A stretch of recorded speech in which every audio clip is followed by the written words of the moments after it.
Hello and welcome. My name is Victoria Wolders. I'm from Langley, British Columbia, Canada.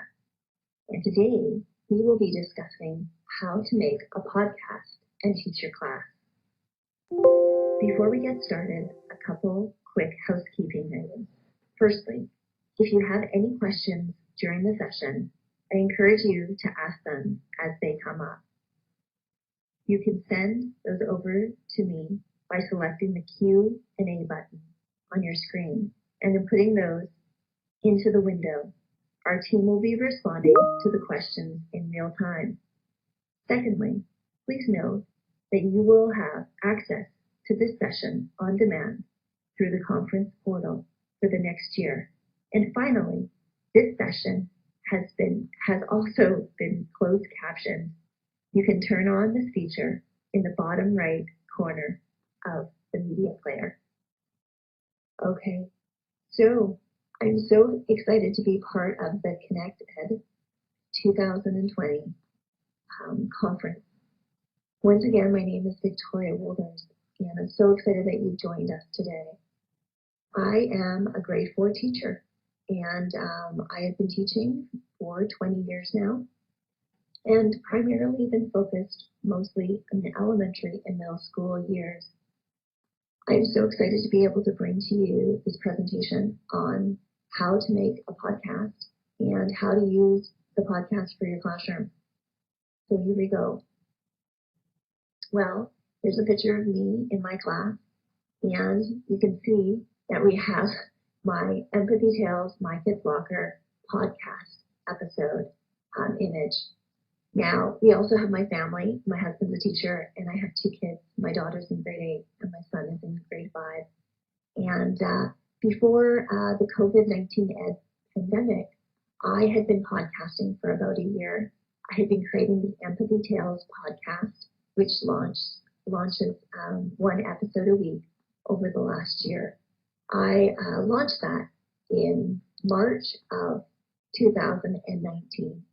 And it was an amazing opportunity for me to be able to share some stories that I shared with my kids at their bedside.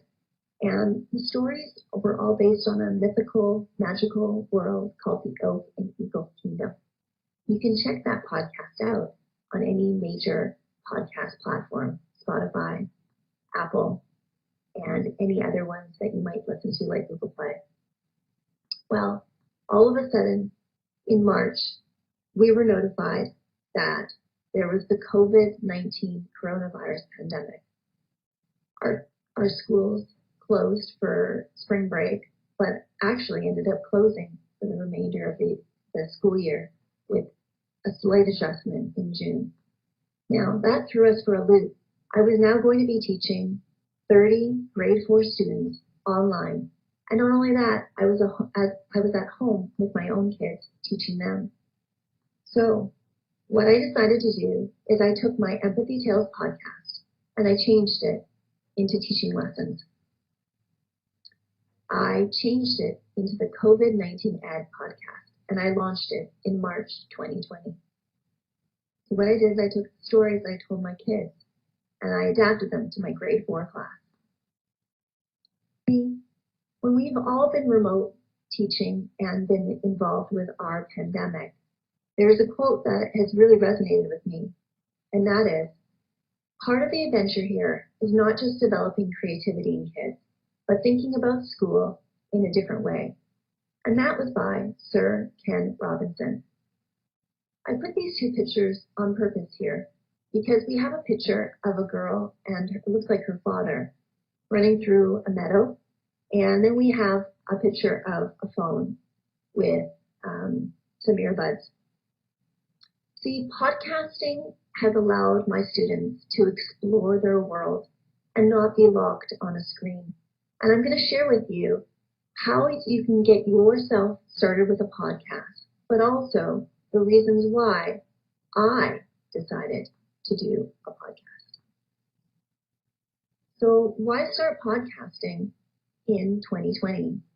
Well, for me, I'd been doing podcasting for over a year.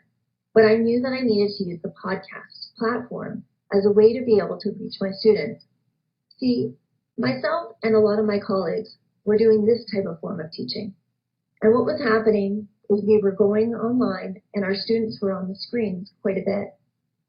And many teachers use this form, and I would say that this would be a form of traditional teaching in the remote learning world.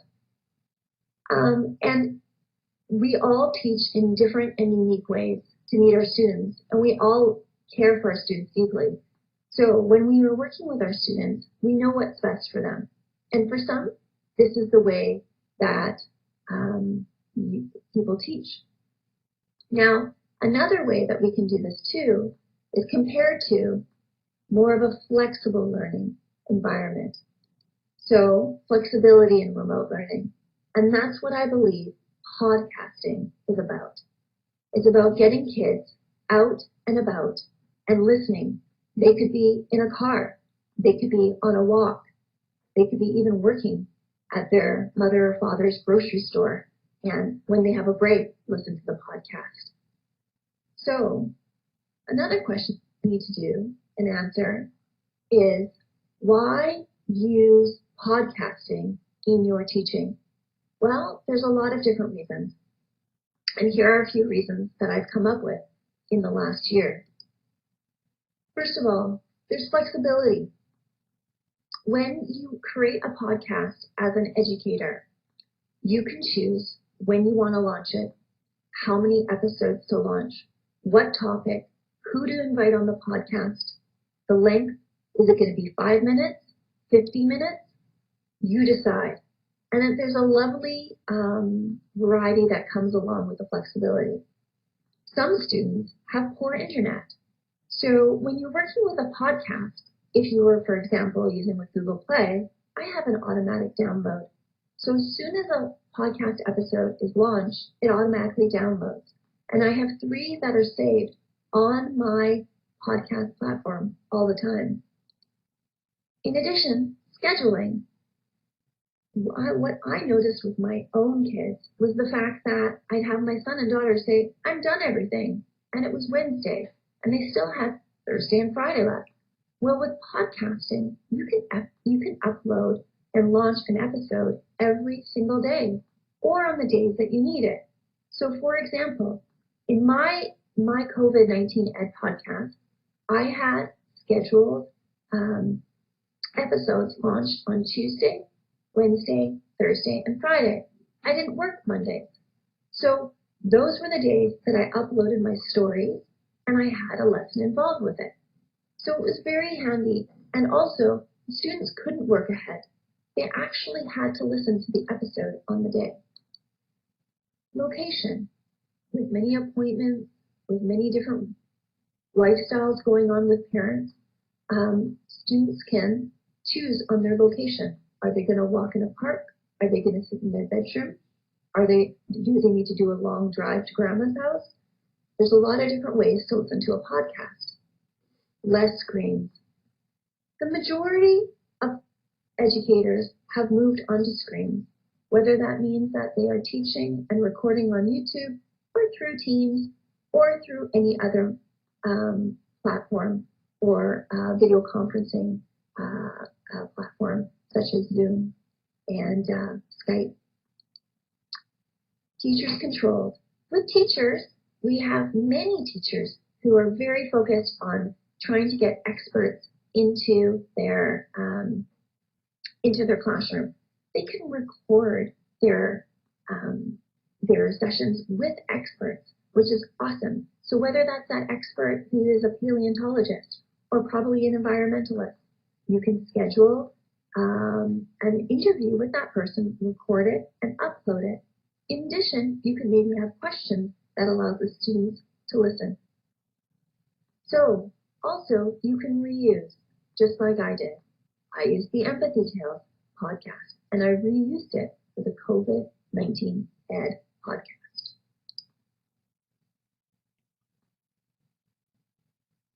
So you can see that there's many different reasons to use podcasting. Also, needs diverse needs. My current students, I have 30. 10 of my students have English as a second language. Many of their parents do not speak English. And so, with that being said, because I use the platform Spreaker, it's a distributor, podcast distributor, it automatically uploads to YouTube. So, with some of the parents that connected with me, I said to them, well, use your own language on YouTube. So subtitles and closed captioning was available. It was lovely. I also dealt with a student who was struggling with listening. So, with the assistance of the resource teacher, they were able to listen, watch on YouTube, but not only that, download the transcript. And so the child was able to actually watch and read the transcript as well. So it meets a diverse amount of needs, but also a diverse amount of situations where your children or your students are in. I had one student tell me recently that she loved my COVID-19 Ed podcast because she used to sit with her cat and cuddle and listen to the podcast episodes. So maybe you might want to consider podcasting. Excuse me. I wanted to take some time right now to share with you a little bit of a story. And the reason why I'm sharing this story is because I think it's important for you to understand that podcasting is such a new thing to education. I have some colleagues who do podcasts, but they do it in an interview format. It's meant for professional development. The way I have used podcasting to be able to use this as a tool to teach my students is very unique. And so I found that over this last several months, I've had a number of different questions from different people about the purpose of my podcast with my students. Now, as you know, I have my website, mykidslocker.com. You can visit that website and learn a little bit more about my background. But I have been doing podcasting for over a year now.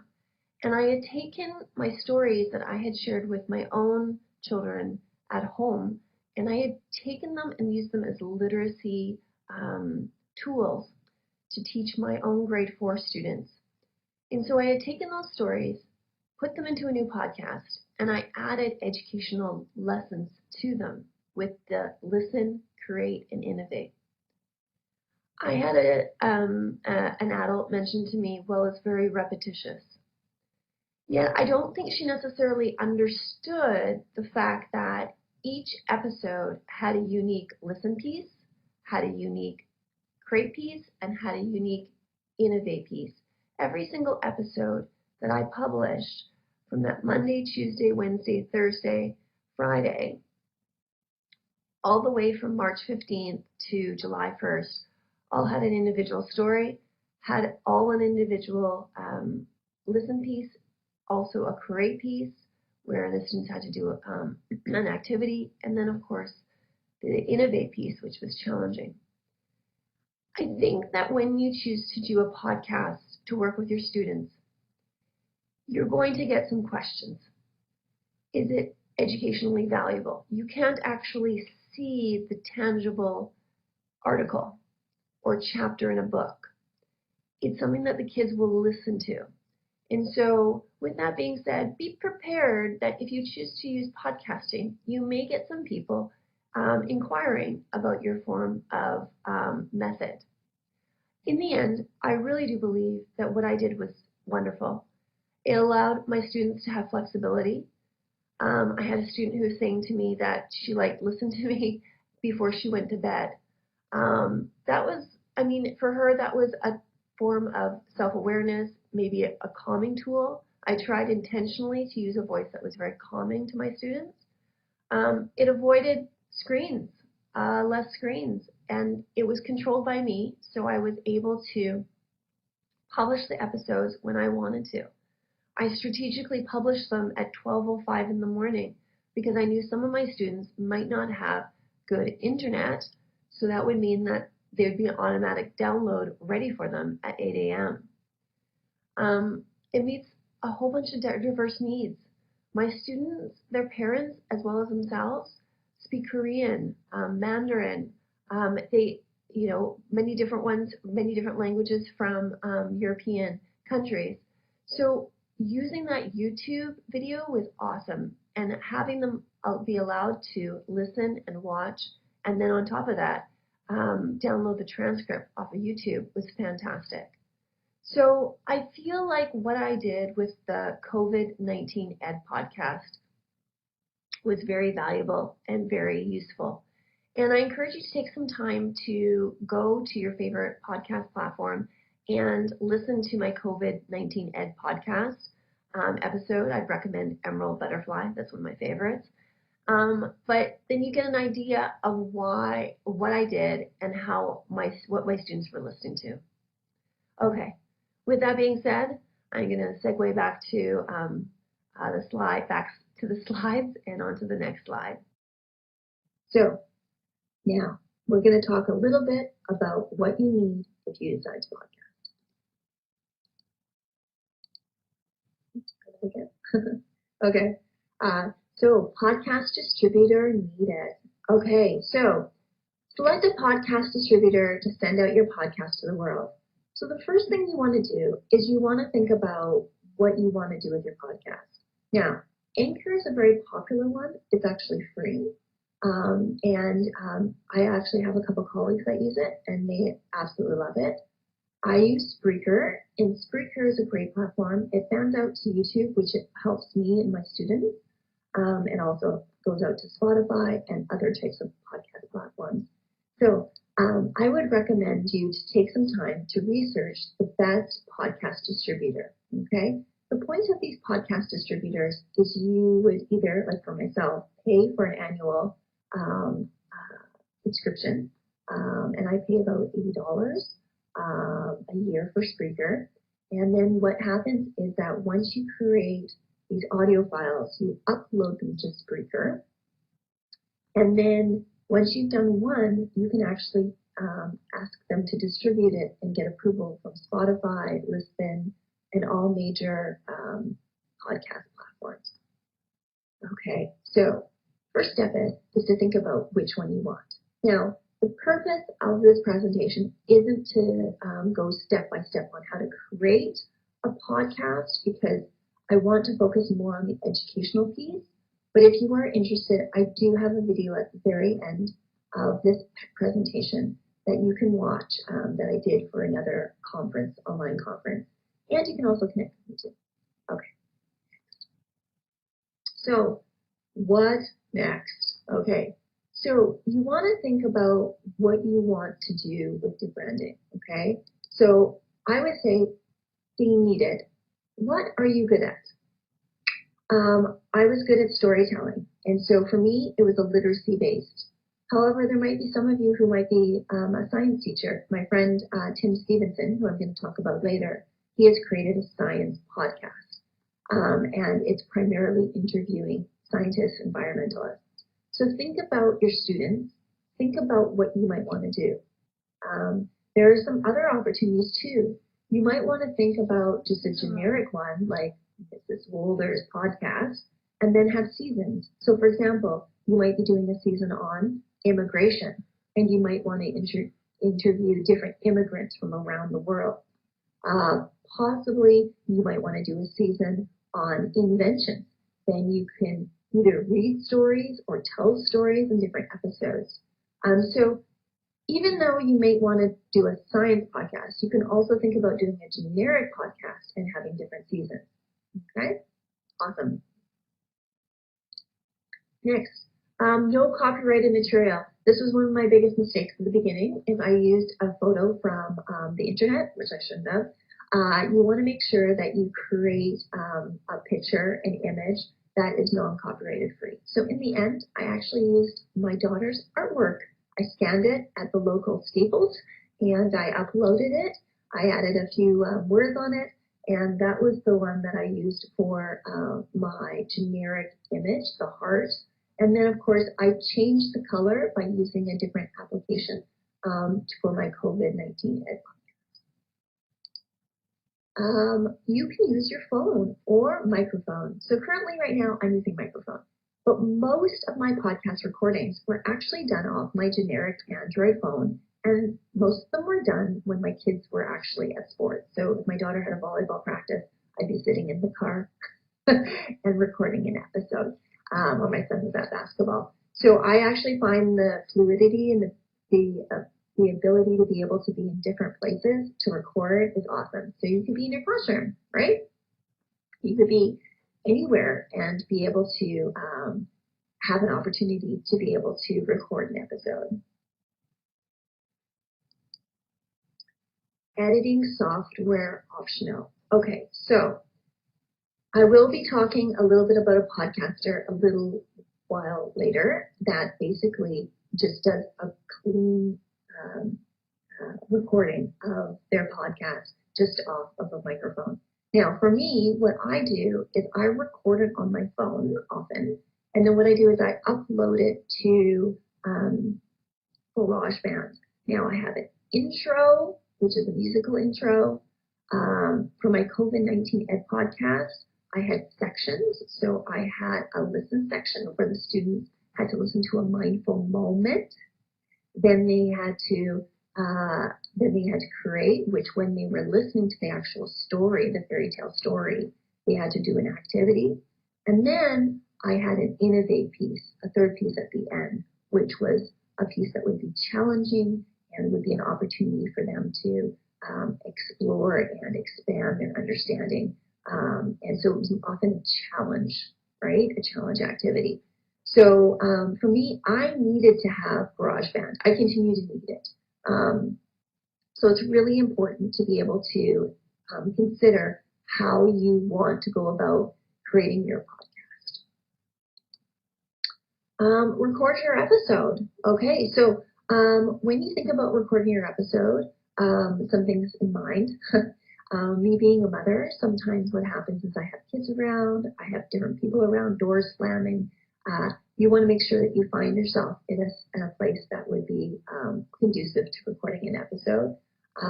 Also, another thing that is starting to be very popular with podcasts is videoing your episode, okay, and then also having it on YouTube or on Stream, and then having it also on your podcast. So I've also seen it for those that have more of a liberal school district or private school. I've also seen Instagram and Facebook recordings of podcasts, and then those are also uploaded. So if you wanted to mash and mesh different types of platforms, you can do that as well, okay? Sometimes that might be good for some students who are more visual. I'm just thinking of an example if you're going to be using if you're doing this an interview with an environmentalist. Perhaps you might want to record it in a video and then also use it as with your podcast, okay? So that's just a suggestion. Apply for podcast platforms through your podcast distributor. Okay, so it's really important that you remember that when you select your podcast distributor, you create a trailer or an intro, episode 0 or episode 1, your choice. But then you make sure you apply for the other podcast platforms, okay? So it's almost like the podcast distributor is kind of the center, the hub of the wheel, and the spokes going out are the different types of podcast platforms that are available. So there's Spotify, Apple Podcasts, there's quite a few out there, Google Play, that I listen to, Google Podcasts, Lisbon, there's quite a few. So take some time to be able to look into creating your first episode, but then also making sure that you're able to distribute it properly, okay? Okay, dovetailing teaching with podcasting, okay? So I wanted to show you an intangible example of what I did with my grade 4s, okay? So on a Word document, I had this uploaded onto my my WordPress website, and you can also upload it to Teams. I have the COVID-19 Ed podcast. Subtitles available here through YouTube. So I have a link for my English as a second language students. And it says due Thursday, April 31st. Okay, so listen to the episode called The Greystone. Okay, so I have a short summary. This summary was actually, I've used also on my podcast episode description. Then I asked the students to create the activity. Now, these are all within the podcast episode. Create with a focus on telling. Tell us about the problem in the story. Write down what one of the characters has to overcome. Share how you, a character you have read about, or someone you know may relate to this problem in the story. And then it says, write a summary with a personal connection with a pencil and a piece of paper. Make sure to include your personal connection on how you relate to a character or the story. Also remember to edit and proofread it. And then I have the bonus. Do the innovate activity. How have compassion and empathy healed people's lives? Ask someone about when they felt empathy or compassion. Learn about the definition and difference between empathy and compassion. So this is just an example of, I noticed there's a couple typos in there, oh well. But that's just an example of one of the kind of the layouts. And I would have these lessons Tuesday, Wednesday, Thursday, and Friday. Okay, so the question for you is how often? So for me, I only work Tuesday, Wednesday, Thursday, Friday. Although my COVID Ed podcast actually has episodes on Monday through to Saturday, because Monday I had a special guest, and then Tuesday to Friday I had a story that went straight to my students, and then on Saturday I had a special activity from the Happy Parents of BC. So what was nice about this is that the students could listen also on the weekend, which was kind of nice. So think about how often. So do you want to do it once a day? Do you want to do it once a week? Who's your audience? My students were grade 4, so I knew that I had to do it in a way that grade 4 students would be able to understand and listen to it. Also, as I said, English as a second language students too were really important to acknowledge. Do you want to do seasons? Okay, I think I mentioned this a little bit earlier, but the idea being is that if you wanted to do, like for me, Mrs. Wolder's podcast, and then you could possibly do seasons, a season on immigration, where it's a unit. You could do a season on scientists, inventors, artists. And so you could record episodes, have the students do the activities at home, and then post them to an online portfolio website, or possibly Teams to showcase their understanding. So, mashing with apps. Okay, on the next slide, I am going to show you some examples of students' work. What you can do here is, because podcasting is so fluid, whether the student is sitting outside on a park bench and drawing a sketch of a picture while they're listening to the podcast, or whether they're at home in front of a computer typing while they're listening to the podcast, there's many different ways of expressing their understanding. So I really love this about podcasting. Okay, so I'm going to show you some samples. So here we go. So I want to acknowledge my colleague Connie, who is in Saskatoon, Saskatchewan, who has taken the time to use my podcast as a jumping platform for her students to express themselves in inquiry as well as exploration of artistic ways. And so here is an example of, here are some examples of what students have come up with. So as you can see at the top left, we have story and lesson, the two princesses and the two feathers. Students can go to the Spreaker platform, the distributor, and listen. And as you can see here, they just press play. They can have it as an app on their iPad, their phone. They can listen to it on a desktop. Okay. And as you can see on the left-hand side, we have a student, which I think this example is actually one of my kids. So they hand wrote their experience. And in this example, they had to do a story summary.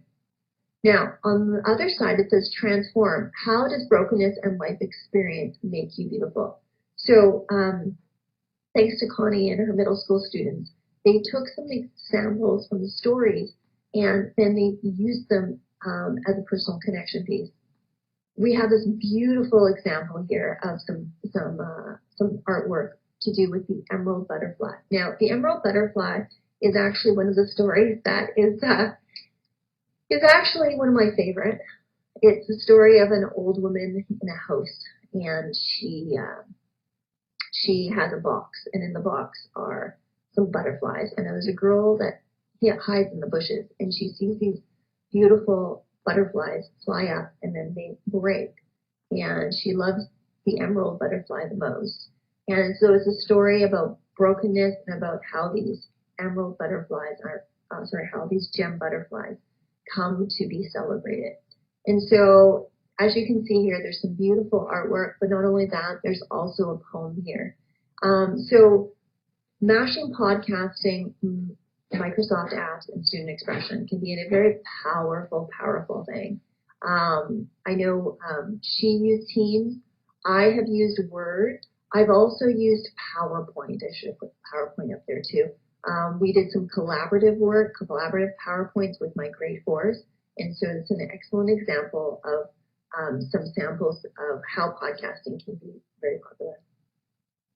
So in the end, I do want to mention to you that the last quote here that I actually talked about at the very beginning.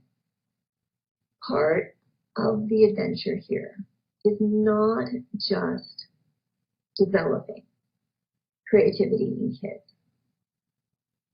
but thinking about school in a different way, Sir Ken Robinson. When we think about where we're at with our pandemic and remote teaching, what ways can we truly engage kids that will be flexible? We have students in the province of British Columbia in the month of June that came back to school. In my particular situation, we had students who were at home as well. I had 8 students on Thursdays and Fridays. All students were welcome back, but only 8 out of the 30 chose to return back to class. So the question is how do we meet the needs of all kids everywhere? And I think when we talk about the traditional form of teaching, we also think about a teacher standing in front of a chalkboard and writing things. Maybe perhaps we need to start exploring the idea that education can also come through podcasting. And perhaps it allows those students who are working at their parents' grocery store, or perhaps have to be at the hospital because their parents are there, or perhaps are at home alone. There's a lot of different reasons, or in the classroom, that perhaps there might be an opportunity for us to be able to adapt our situations or their situations with podcasting. So part of the adventure here is not just developing creativity in kids, but thinking about school in a different way. Perhaps you might be able to do the same. Okay, so as I conclude now, I just want to thank you so much for listening to my presentation. I hope that you'll be able to connect with me at mykidslocker.com. You can find me on all major social media platforms. And I know that I am here to do a question and answer time. So for those that are interested, I would love for you to stay behind for me to engage with you in some conversation about podcasting. And like I said, if you want to connect with me at mykidslocker.com, I would absolutely love that. Okay, so at this time, we are now moving on to our question and answer period.